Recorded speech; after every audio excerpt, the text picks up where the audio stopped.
Boa tarde, meus queridos alunos dos sétimos anos, tudo bem com vocês? Saudades! Queridos, vamos pedir ao nosso maravilhoso Deus para estar nos concedendo uma tarde bem agradável, né? Que Ele possa estar nos abençoando com muita paz, muita alegria, muita saúde, sabedoria, vida longa, proteção contra esse vírus, né? Amém? Bom, hoje, meus queridos, a gente vai estar estudando aí a semana 2 do PET 4, que nós vamos estar iniciando aí a partir da página 90. E a aula de hoje tem como tema o que foi o Renascimento. Vocês sabem? Antes de falar o que foi o Renascimento, que eu creio que muitos já sabem, eu vou mostrar para vocês em que época ele surgiu, tá? Porque muitas vezes a gente fala, né, de movimentos artísticos, literários, mas a gente não consegue entender em que época que ele surgiu, né? Será que está muito distante de nós? Será que aconteceu há pouco tempo? Então vamos ver um pouquinho de como ele surgiu, certo? Então, em que época será que o Renascimento surgiu? Vamos ver a linha do tempo, né? Que vocês entenderão quando ele surgiu. Bom, primeiro nós temos aí a pré-história, né? Que vocês sabem que a pré-história foi marcada aí em 3 fases, que nós já vimos um pouquinho. Porém, nós temos a arte da pré-história, né? Que é as pinturas rupestres, que são aquelas pinturas feitas nas rochas, algumas esculturas, ou seja, né? Temos já dados da arte na pré-história. Depois da pré-história, nós temos aí a Idade Antiga. O que é a Idade Antiga? Foi aquele período marcado pelas grandes civilizações, como a egípcia, a grega e outras. Mais ou menos uns 400 anos depois de Cristo, vem aí a Idade Média, né? O que é a Idade Média? É aquele período que a Igreja Católica tinha o poder, né? Ela era a principal influência da época, ou seja, a sociedade obedecia às ordens da Igreja Católica. Então, esse período foi chamado de Idade Média, onde que a Igreja Católica que dominava toda a situação. Quase terminando a Idade Média, para o início da Idade Moderna, aí sim surge o Renascimento. O Renascimento, no seu início, tinha como ideal o resgate à cultura greco-romana.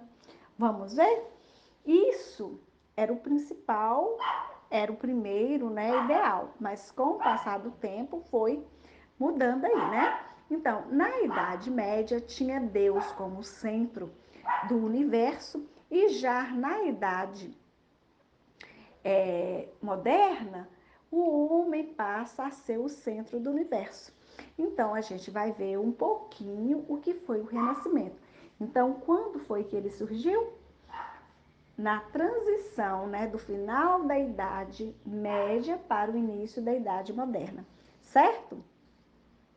O Renascimento, na realidade, ele foi um movimento artístico, cultural, científico, filosófico e literário, certo? Que se deflagrou na passagem da Idade Média para a Idade Moderna. Isso é o quê? Que ele surgiu, que ele, de repente, né, ele apareceu nesse período, certo? Em um quadro de sensíveis transformações que não mais correspondia ao conjunto de valores pregados pelo pensamento medieval, o Renascimento apresentou um novo conjunto de temas e interesses aos meios científicos e culturais de sua época.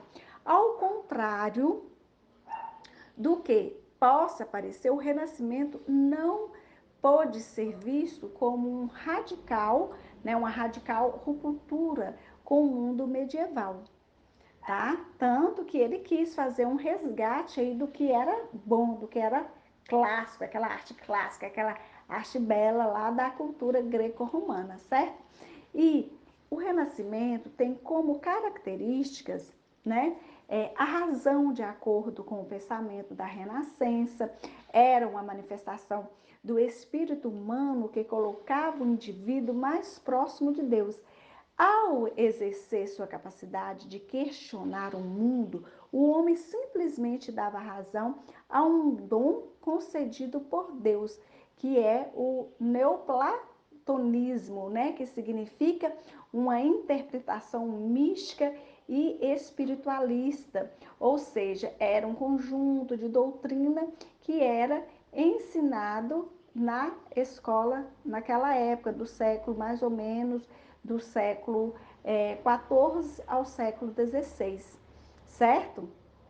Então, o homem, ele quis ser o centro do universo porque ele queria mostrar que ele é capaz de pensar, de criticar, de analisar, de fazer, né? Porque a igreja dominava tanto que ensinava aquilo e as pessoas tinham que estar obedecendo de tal forma que eles não conseguiam, né, opinar, não conseguiam colocar para fora o seu sentimento da forma que eles pretendiam. Eles não tinham liberdade para isso, certo? Então a visão de um mundo político, religiosa, medieval não era mais o elemento fundamental para a compreensão do homem e do mundo.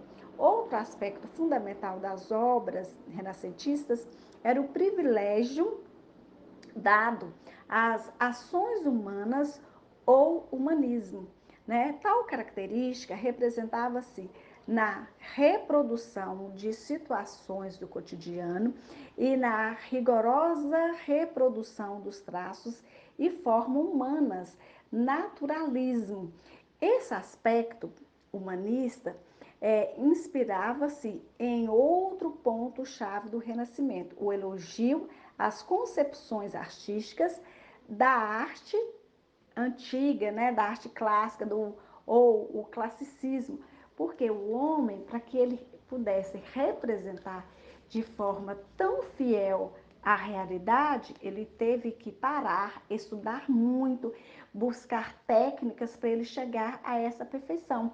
Vocês poderão estar pesquisando sobre o Renascimento, as obras de arte renascentista, e vocês verão tamanha beleza, né? Aquela qualidade que tem que estar ali dedicando 100% no que está fazendo para estar realizando o melhor, certo? Os principais aspectos valorizados pelos artistas renascentistas remontam aos que era apreciado na antiga Grécia e Roma, como o racionalismo, o espírito crítico e o naturalismo. Os principais locais dessa produção artística do século XVI foram as cidades italianas, como Florença, e assim estendendo para o restante da Europa, certo?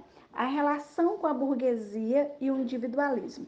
Essa valorização das ações humanas abriu um diálogo com a burguesia que floresceu desde a Baixa Idade Média, suas ações pelo mundo, a circulação por diferentes espaços e seu ímpeto individualista ganharam a atenção dos homens que viveram todo esse processo de transformação privilegiado pelo Renascimento. Ainda é interessante ressaltar que muitos burgueses, ao se entusiasmaram com as temáticas do Renascimento, que eles financiavam, né, muitos artistas e cientistas surgidos entre o século XIV e o século XVI, certo?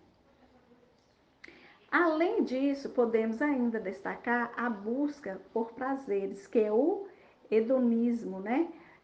Como outro aspecto fundamental que colocava o individualismo da modernidade em voga. Bom, as cidades italianas e o mecenato. O que é mecenato? Sabe o que é? Vou estar falando para vocês. A aproximação do Renascimento com a burguesia foi claramente percebida no interior das grandes cidades comerciais italianas do período Genova, Veneza, Milão, Florença e Roma eram grandes centros de comércio, onde a intensa circulação de riquezas e ideias promoveu a ascensão de uma notória classe artística italiana. Até mesmo algumas famílias comerciantes da época, como Médici e os Sforza, realizaram o mecenato. O mecenato, para quem não sabe, é o incentivo, é o patrocínio, é o apoio dado a alguém ou algum projeto para ser realizado. Ou seja, o patrocínio às obras e estudos renascentistas. E nessa época, então, a gente pode ver que o Renascimento ele se dividiu em 3 períodos, né? Que foi o 300, 400, 500. Cada período abrangia mais ou menos, respectivamente, uma parte do período que vai do século XIV ao século XVI. Períodos do Renascimento. Durante o primeiro período, que foi o 300, né, nós podemos destacar aí o legado literário, que eu creio que vocês devem conhecer, né, que é Dante, que é o autor da Divina Comédia. Quem ainda não leu esse livro, eu indico para ler, é bastante interessante. Às vezes é um pouquinho difícil a compreensão, mas eu tenho certeza que vocês irão gostar. É bacana, tá? Eu indico. E bem como as pinturas de Giotto, né? Giotto, um artista plástico que deixou inúmeras obras de arte. Entre elas nós temos o Beijo de Judas, que mostra muito bem, né, a traição de Judas, dando beijo em Jesus. Juízo Final e Lamentação e Lamento entre Cristo Morto. Já isso são obras do 300. Já no 400, com representantes dentro e fora da Itália, o Renascimento contou com a obra artística do italiano tão famoso, que esse eu tenho certeza que vocês conhecem, né? Que é Leonardo da Vinci. Quando a gente fala em Leonardo da Vinci, eu tenho certeza que vem na mente de vocês? É o autor da obra Mona Lisa. Muito bem. Quando eu falo que vocês são ótimos, sabem tudo, né? Então, Leonardo, ele é o autor da obra de Mona Lisa, né? Que é um quadro, que é um dos quadros mais famosos do mundo, que se encontra no Museu do Louvre em Paris, né? Na França. E com o passar do tempo, ele deixou obras valiosíssimas para a gente. Leonardo, na verdade, ele foi mais do que um artista plástico, ele foi mais do que um artista visual, ele também, né, foi um grande inventor. Quando eu coloquei para vocês que o mecenato era assim um patrocínio que eles recebiam, então eles tinham que dedicar, eles tinham que fazer o melhor, eles estudavam muito. Ah, tia, Leonardo é um artista do Renascimento? Sim, mas ele foi muito mais que isso. Ele foi um filósofo, ele foi um químico, um matemático, um engenheiro, um arquitetônico, um grande inventor. Ele foi muito. E não só ele, mas como a maioria dos renascentistas, assim como Michelangelo, Rafael, certo? E outros. Então, ele, né, sendo o autor dessa obra tão importante para esse período, né, e com as críticas ácidas do escritor holandês Erasmo de Rotterdam, elogio à loucura. Na fase final do Renascimento, vem aí o Cinquecento. Ganhou grandes proporções, dominando várias regiões do continente europeu. Em Portugal, podemos destacar a literatura de Gil Vicente, uma obra dele, né? Alto da Barca do Inferno, e Luís de Camões. E nós temos também aí na Alemanha alguns outros artistas desse período, tá? Eu gostaria que vocês lessem o texto com bastante atenção para vocês compreenderem tudo com muita, assim, o melhor possível, né? No campo científico, devemos destacar a revolução da teoria heliocêntrica, que defendia pelos estudiosos Nicolau e Galileu e outros, né?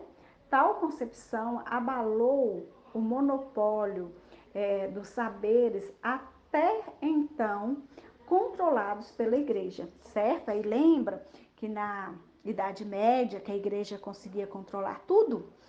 Então, por isso que eu falo que o Renascimento ele ressurgiu, né, nessa passagem aí da Idade Média para a Idade Moderna. Porque na Idade Média a igreja conseguia controlar tanto que eu creio que vocês já ouviram falar do estilo de arte, né, um movimento artístico chamado gótico. A arte gótica, ela deixou, né, grandes construções arquitetônicas de igrejas, né, que graças a Deus nós temos uma aqui em Montes Claros, a nossa catedral é desse estilo gótico, tá? Segundo a história que esse projeto veio errado para nossa cidade, que ele era para ser realizado numa cidade em Portugal e acabou sendo desviado para Montes Claros. Houve uma troca aí. Então, eu creio que vocês já observaram que na fachada da igreja tem 3 portas, né? E essas 3 portas levando para o interior são 3 alas, a central e as laterais. Isso era para quê? Para as reuniões políticas. No centro ficaria os poderosos, né, discutindo a política, e as laterais para os observadores, tá? Então, aí está a importância da arte gótica. Ah, tia, mas o que é gótico?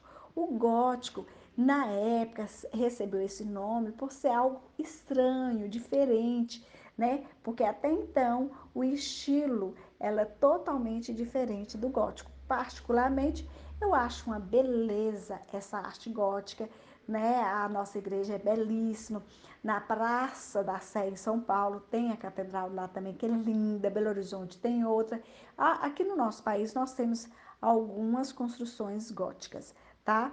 Mas no restante do mundo, sempre a gente vai encontrar uma construção gótica, certo?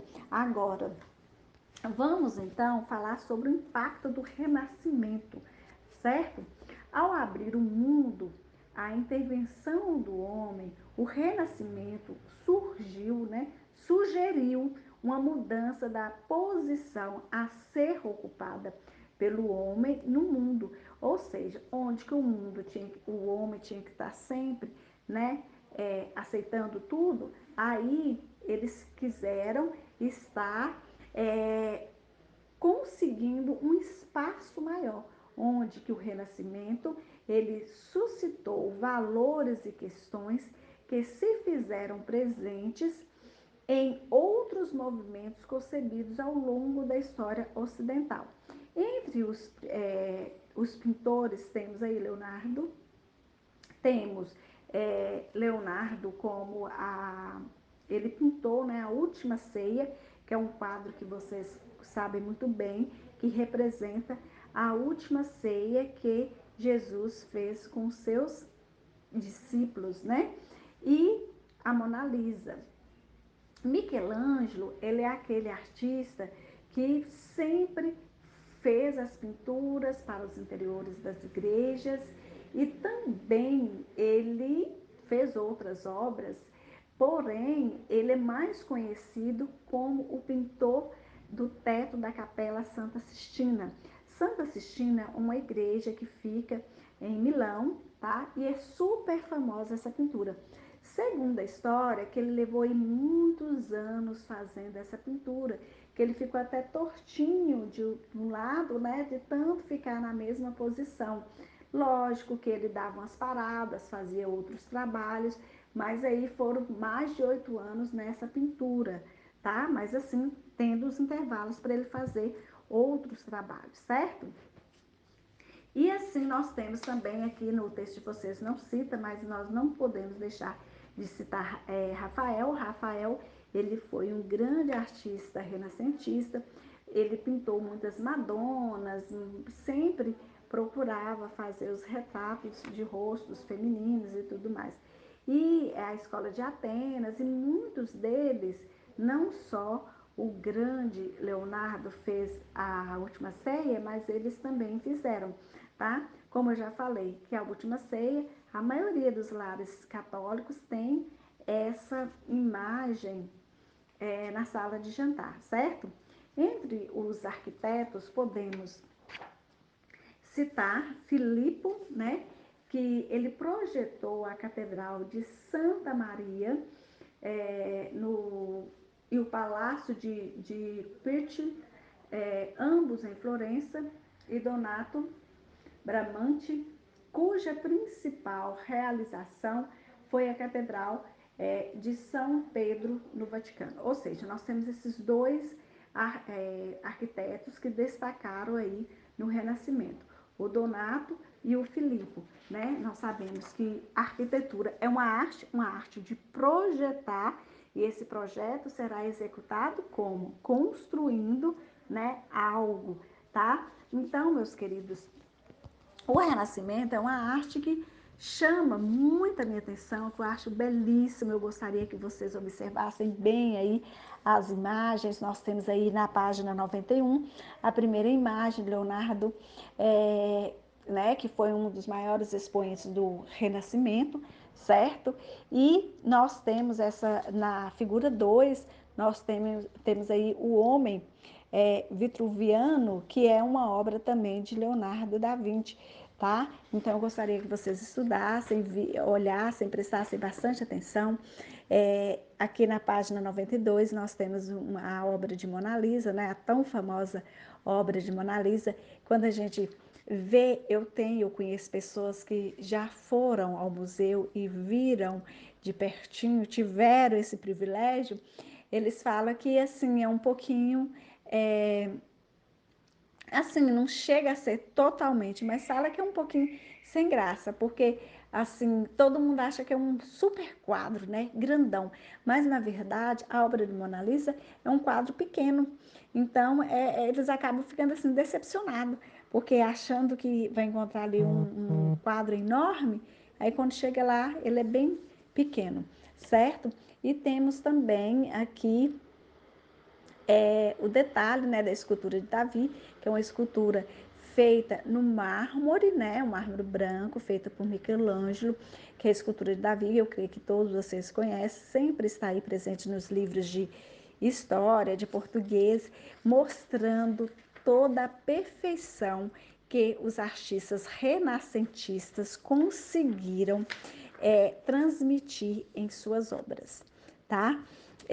Eu espero que vocês gostem muito do Renascimento. Para mim é muito interessante, porque eu acho que tudo que a gente tiver que fazer, a gente tem que procurar fazer com perfeição, sempre fazendo melhor, né? E não ficar fazendo só para ganhar nota, como muita gente aí procuram fazer. E na página 92 inicia a nossa atividade, que vocês irão primeiro ler o texto, né? Uma, duas, três, quatro vezes, quantas vezes for necessário. Depois vocês irão responder a atividade. Lembrando, quem imprimiu pode fazer diretamente na folha, mas quem não tem impresso, tenha bondade de copiar as perguntas e responder no caderno para a coisa ficar organizada. Fazendo isso, vocês irão fotografar e enviar para mim. Ah, nós temos atividade complementar. Eu vou colocar no grupo, certo, meus queridos? Bom, eu estou aqui à disposição de vocês. Qualquer dúvida, tenha bondade de me procurar. Um grande abraço para todos. Deus abençoe.